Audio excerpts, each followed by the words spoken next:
Listen, your haircuts are really sick, but you're not booked out in advance like you should be. And I should also add, you're not getting paid from TikTok, YouTube. Brands aren't knocking at your door trying to sponsor you. And worst of all, when you're sick, you stop getting paid. So in the next couple of minutes, I'm going to show you the exact framework that I use with my clients to get them fully booked in order to raise their prices. Brands come knocking at their door, and TikTok and YouTube also pay them quite a bit. And what I mean by quite a bit, sometimes even $4,000 just from a single video just on TikTok. So you can already just imagine the amount of different sources of income that these guys have when working with us. So I'm going to stop talking and actually get a bit closer, a little bit more personal, and show you exactly how this looks like. And now to briefly introduce myself to you, my name is Monty, and I was able to gain over 1.6 million followers across all three platforms, YouTube, Instagram, and TikTok. And all of that being done resulted in me being the highest charging barber of all of Canada, charging over $200 just for a haircut in shop, not doing house calls. And the way I made all of this possible was through social media. And commonly people were asking questions on how I was doing all of this. And so two barbers actually came up to me in my shop and asked me exactly what I was doing. But the thing that I realized was that the main thing that was holding a lot of people back from social media was the editing aspect, understanding what to film, understanding how to film it, and the psychology behind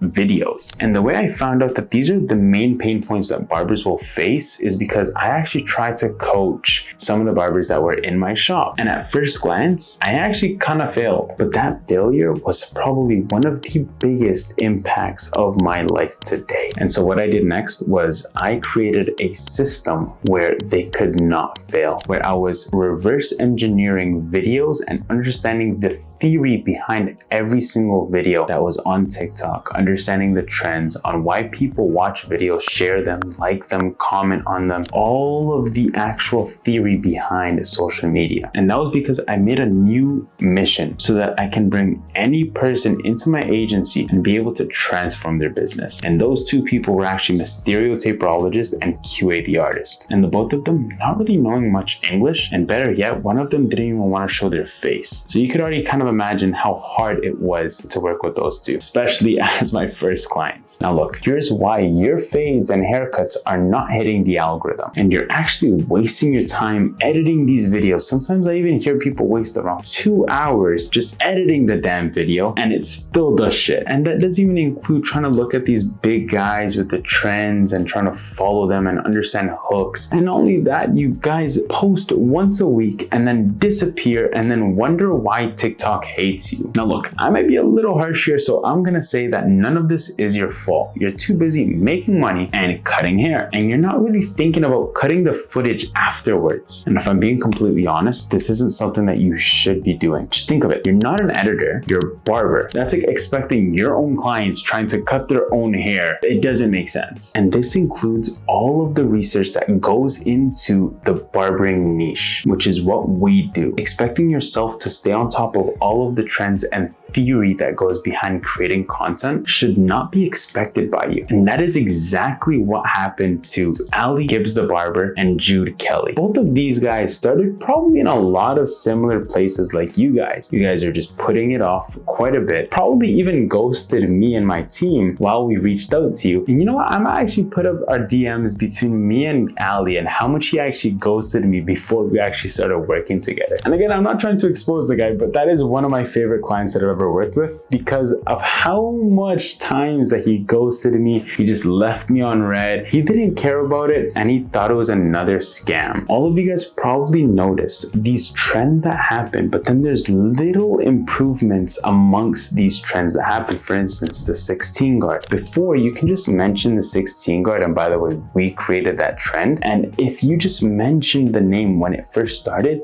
it would have just blown up your video. And this is exactly what happens to all of these videos that happen on TikTok, where the first couple of videos that happen in the trend are the ones that are likely to actually blow up. And then after the saturation happens, that is where things get a bit more difficult. And now some are prioritized than others. And you guys might be wondering again why my clients are putting fucking Peppa Pig in the background. And again, these are all about underlying factors trying to control your audience so that they can continue to consume consume your content. And the psychology behind this is the more you can control your audience, the more you can grow your audience. And so yes, audience is very powerful, but having control over your audience is the most valuable skill you could ever learn. And you might think saturation is a bad thing, but that's actually one of the best things you can have in your niche, which right now we have a lot of. Just think of saturation as if there was so much snow in front of you. By the way, I'm Canadian, so I'm pretty used to snow, but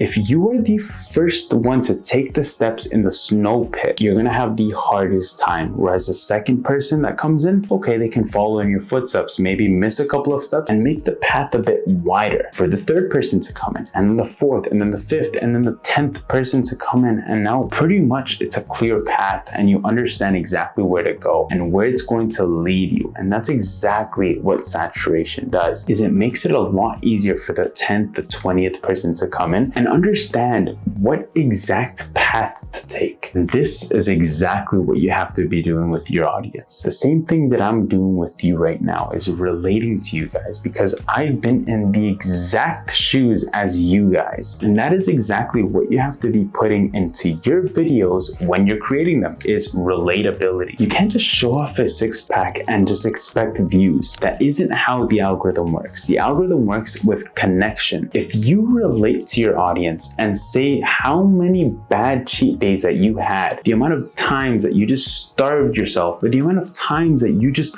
wanted to eat all this junk food and you did, but you were still able to achieve that, that is connection, because now you're starting to connect with your audience on real life issues that every guy has been through. And that's exactly how you control your audience. Find those exact ways of controlling your audience through the barbering niche. Whether you have very flat straight hair, what are the struggles that people will go through when they have flat straight hair? Maybe struggling to style it, maybe people making fun of them, maybe them wanting a perm. All of these things people think about, and if you announce it into your videos, people will listen. Now look, I wanted to keep this video quite brief and I don't want to go too deep into all of this, but I hope that you guys are starting to think in the right way and in the right direction. And frankly, again, I don't expect you guys to learn all of these different strategies. I'd rather you guys just listen and do, so that we can get an edge on all the competition. And I want you guys to actually take a look at this. Just go on TikTok, search up barber, search up trending, and so that you can see all of the top barbers. And I guarantee you, majority of the ones that are at the top, you'll realize something. The edits look